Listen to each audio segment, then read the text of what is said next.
TLM गुरुजी में आप सभी का स्वागत। नमस्ते शिक्षक साथियों, आज का वीडियो आपके लिए बहुत महत्वपूर्ण है, इसलिए इसे पूरा जरूर देखिएगा। नेशनल रीडिंग डे 19 जून के संबंध में यह पत्र हमें 9 जून को ही जारी कर दिया गया था। इसमें क्या है? जीवन में सफलता पाने के लिए शिक्षा आवश्यक है। इसकी नींव स्कूली शिक्षा मानी जाती है। तो हमें इस दिन क्या क्या करना है? इस दिन 11 बजे रीडिंग शपथ दिलाई जाएगी। जिन बच्चों के घर रेडियो है उन्हें दिनांक 19 जून को प्रातः 11 बजे रेडियो के माध्यम से शपथ लेना है। अगर जिनके यहाँ रेडियो उपलब्ध नहीं है, उन बच्चों को जिनके यहाँ रेडियो है उनके यहाँ जाकर सोशल डिस्टेंसिंग के साथ शपथ लेना है।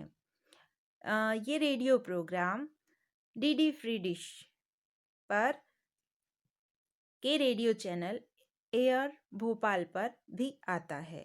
तो हम सभी बच्चों को कहेंगे कि आप टीवी पर भी यह कार्यक्रम सुन सकते हैं और इसमें शपथ ले सकते हैं। आगे है, कार्यक्रम के उपरांत बच्चों को शिक्षक के माध्यम से निर्देश प्रदान किए जाने होंगे। वह अपनी पिछली कक्षा जिसमें वे अध्ययनरत थे, किसी एक कहानी को उनकी हिंदी भाषा की पाठ्य पुस्तक भाषा भारती से पढ़कर उसे समझने का प्रयास करना है। फिर उसके बाद जिसे इस कहानी को व्हाट्सएप ग्रुप पर भी भेजा जाना है। जैसे हम उन कहानियों की फोटो खींचकर हम बच्चों को दे सकते हैं, या हम उन्हें उन कहानियों को सुना सकते हैं और उन्हें वे समझा सकते हैं। इस चयनित कहानियों के आधार पर राज्य शिक्षा केंद्र द्वारा एक क्विज आयोजित किया जाना है, जिसे बच्चों को उनके व्हाट्सएप ग्रुप नंबर पर भेजा जाएगा। व्हाट्सएप ग्रुप पर ही एक गूगल शीट की लिंक प्राप्त होगी। वह प्राप्त भी हो चुकी है, जिसे बच्चों द्वारा कहानी से संबंधित प्रश्न के उत्तर उसमें उन्हें देना होगा। शिक्षक साथी भी बच्चों की सहायता कर सकते हैं। जिन बच्चों के पास एंड्रॉयड फ़ोन नहीं है, उनके लिए रेडियो पर ही क्विज प्रसारित किया जाएगा। बच्चों द्वारा अपने उत्तर जिले स्तर पर जिला परियोजना समन्वयक को पोस्ट कार्ड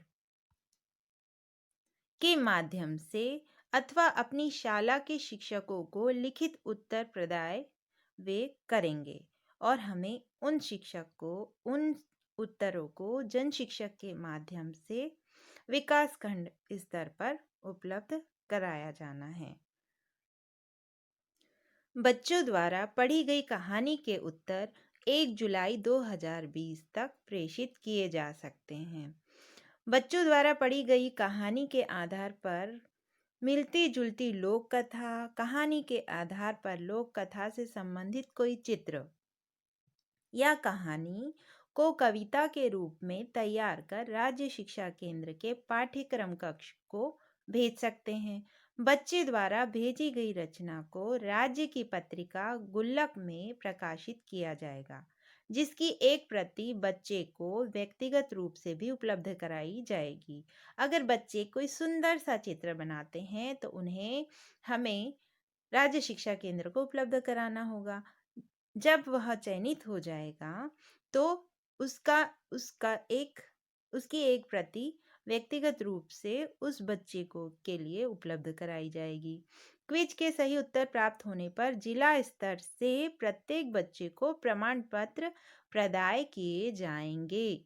19 जून से प्रारंभ करते हुए संपूर्ण सप्ताह में रीडिंग सप्ताह मनाने हेतु बच्चों को प्रेरित किया जाना है, जिसके अंतर्गत कोविड-19 के दिशा निर्देशों का पालन अवश्य किया जाए। बच्चों को शाला पुस्तकालय, पंचायत पुस्तकालय, जिला पुस्तकालय से पुस्तकें पढ़ने हेतु प्रेरित किया जाना है। अब कौन कौन सी कहानियां चयनित की गई है?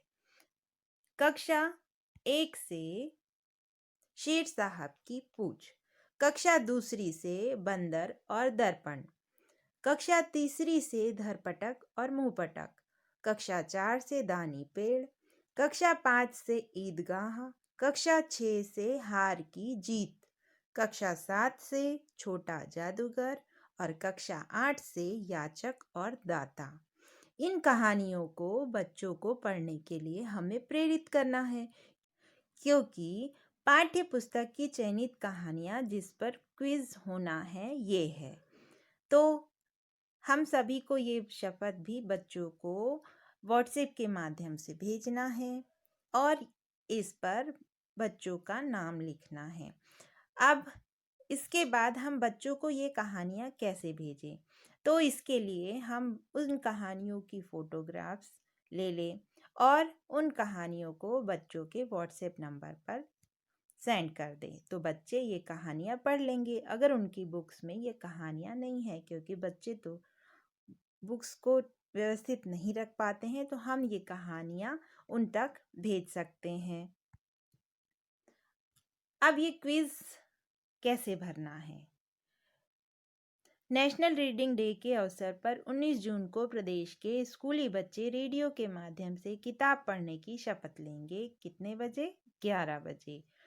इस पर हमें विशेष ध्यान देना है और बच्चों को व्हाट्सएप ग्रुप, डिजिटल ग्रुप के माध्यम से सूचित करना है।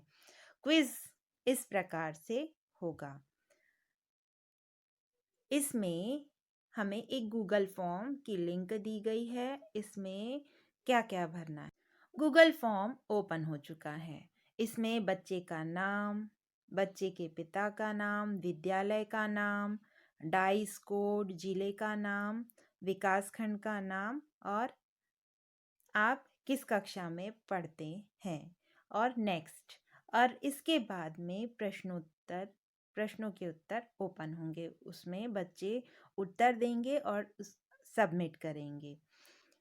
ये पूरा कार्य बच्चों द्वारा ही करवाना है। अब बच्चे इसमें असमर्थ हैं तो उनके बड़े भाई बहन जिनके पास एंड्रॉयड मोबाइल है, उनके द्वारा भी बच्चे इसमें ये फॉर्म सबमिट कर सकते हैं।